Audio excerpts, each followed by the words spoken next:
भल पाइबारे एही चारिटी राशिर लोक देइथांती धोखा। देखंतु केउ सबु राशि अछि सामिल।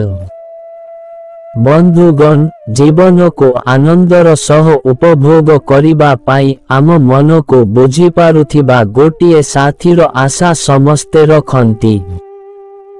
तेबे भल पाउथिबा समस्त पिला कोन सचोट होइथांती?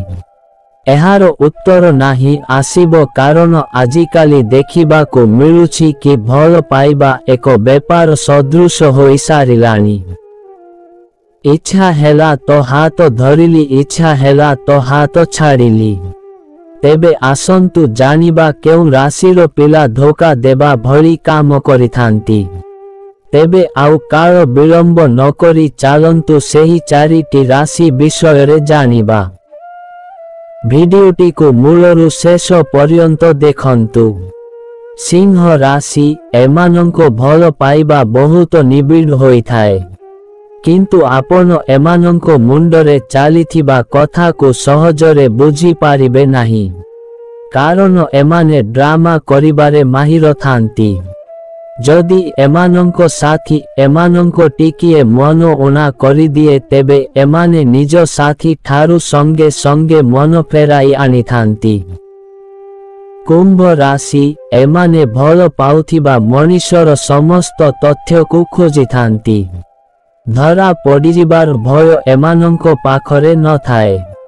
साथी सह भल संपर्क स्थापन करिथांती, किंतु एमाने कौनसी साथी सह मध्य सचोट होई रही पारंती नाही। समस्त मिथ्या को लुचाइबा को अनेक प्रयास करंती, किंतु विफल हुअंती। एही कारण हेतु एमाने बहुत जनंको मन भांगी देइथांती। मीन राशि, एही राशिर लोक सबुबेले निज स्वार्थर चिंता करंती।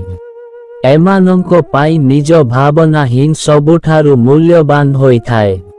एमाने निज साथींकोठु दरकार ठारु अधिक आशा रखिथांती, जाहाकु पूरा करिपारिबा साथींको पाई बहुत कष्ट होई पड़े। एही कारण पाई एमाने निज साथींको मन भांगी देइथांती।